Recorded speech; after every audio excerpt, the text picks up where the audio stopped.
welcome back to Washington Commanders Insider. Today, we are talking about Jadeveon Clowney, and we're going to be talking about if the Washington Commanders should go out and sign him to address their edge rusher position. And so before we go ahead and jump into it, I first want to remind you to hit that subscribe button, just like Jaden Daniels is going to be hitting Terry McLaurin and Deebo Samuel for lots of touchdowns this upcoming season. And so in exchange for hitting that subscribe button, I'm going to give you nothing but daily content around the Washington Commanders. And so make sure you hit that like, you hit that subscribe, and you join the Washington Commanders Insider family as we talk nothing but Washington Commanders football. And so with that being said, let's go ahead and jump into the content today.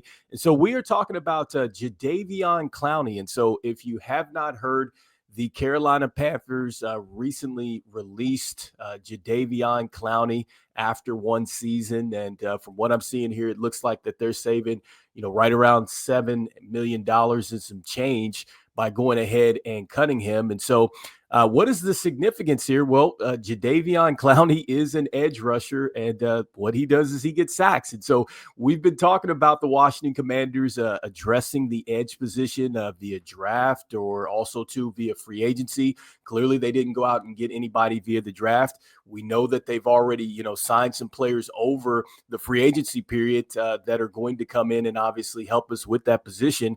But it looks like that the Washington Commanders can certainly take a chance with a player like Jadeveon Clowney to go ahead and give them some added help at the edge. And so we're going to be talking about that and just seeing if this makes sense. And so the first thing that I would say about bringing in Jadeveon Clowney is I think that from a locker room fit, I think it's something that certainly would work well with the Commanders. I think that there's not anything that's said negatively, I think, about Jadeveon Clowney and just the work ethic and just him coming to work there. So I think that that is something that certainly fits with what the Commanders want. They want somebody that's going to come in and really be locked in to get better. And I think that Jadeveon Clowney would be a terrific locker room fit. And I think that you're probably going to see some more energy from him, especially since, look, this is a winning situation. And so he's really not had a chance to do that.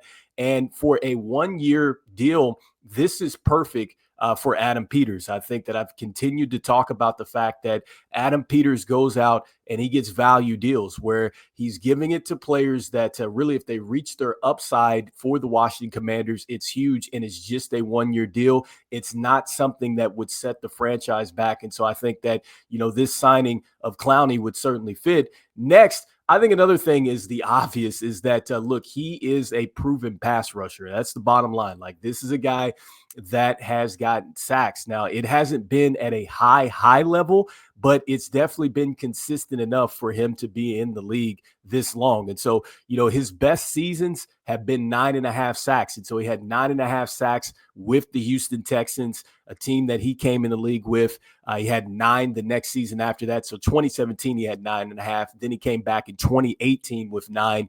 And then a little bit of a decline with Seattle. He had 3. With the Titans, he had none, but then he came back with Cleveland, had 9. Then the next season after that, in 2022, he had 2. And in Baltimore, he had 9.5 sacks. And so in Carolina, he had 5.5 sacks. And so, you're looking at the production. He's generally right there at about 9 sacks. And you see that he had 5.5, and you go, okay, we had Dante Fowler last season who had 10.5, but still, if you're bringing him in, I don't know if you necessarily need to bring him in to be an every down starter. Maybe you're throwing him in there with the rotation with Dedrick Weiss. Obviously we have Javon Kinlaw and a lot of other, defensive players that we can throw around out there. So I just think from a versatility standpoint and the fact that he is a sack specialist, I think that this would be a perfect fit, especially if you just want to bring him in on a situational situation. It's not going to be something that costs the Commanders a lot.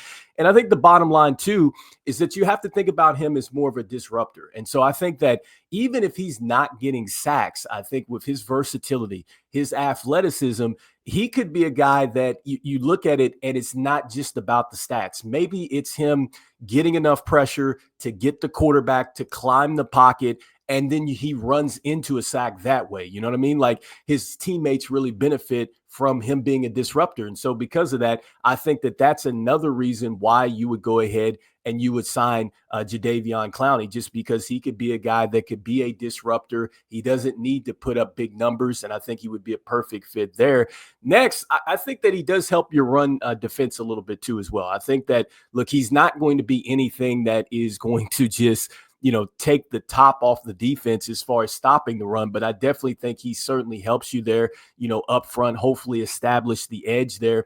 And as far as his tackles are concerned, the most that he's had in the season, he had 59 in 2017. So he had 59 totals. He had 41 solos. This last season with the Carolina Panthers, he had 46 totals. He had 24 solos and he had 22 assists in that year last year. And so, the tackle production, not as much, but again, I think it's a player that certainly could help you as far as being a run defender. He does have one INT. So just if you're looking to see, is he a guy that generates turnovers? He does have one INT. He had that in 2019. He does have 9 career forced fumbles. That could be something that's huge as well. Again, if you're not getting to the sacks, you're at least, getting the ball to come loose and you're giving your defense a chance to, turn a team over. That's always going to be huge. I've talked about how getting the field position is huge, especially for an offense like the Commanders here, which definitely it can get to another level. And we're hoping it gets to another level this year. But, you're bringing in a guy with 9 forced fumbles. He had 1 forced fumble a year before in Baltimore before the Carolina Panthers. He had 1 with the Cleveland Browns. His most in a season was 2018 with the Houston Texans. And so, a lot of the numbers that you're seeing where he put up some good stuff was with the Houston Texans. And so that's why I'm like, I don't know if you're looking at him as being an every down starter, but you don't necessarily have to. Like I said, for a year contract, you're just looking for somebody to come in that if they get to the upside, then great. If not, it is just a 1-year deal and you have several players that you can throw out there defensively. But I do think that going after a Jadeveon Clowney would be big for the Washington Commanders because, look, you get the experience, and I think that experience is something that the Washington Commanders certainly would want. I think that has been part really of this rebuild and resurgence of this Washington Commanders franchise is the fact that you're getting experienced players in that now know that they're playing for something. And it just seems like that once they get that energy into this locker room, in this building, around these players, like it just seems to take off from there. So anyway, let me know in the comments what you guys are thinking here. Do you think the Washington Commanders should, again, take a chance with Jadeveon Clowney? Could you see him being an impact here for the Washington Commanders? Or do you think that, no, they should look elsewhere? Should they wait maybe until after the preseason? Could there be some more salary cut casualties, which I do think is absolutely going to happen? That has always been the story in the NFL. There's always, veteran players that do get cut when teams just realize, look, we want to save some salary, which is exactly what happened here with the Carolina Panthers. They just wanted to save some salary. Clearly, they've got some other defenders, and, Jadeveon Clowney became expendable. And so what do you guys think? Let me know in the comments. And look, as we always say, look, go Commanders, and I will see you guys on the next one. All right, peace.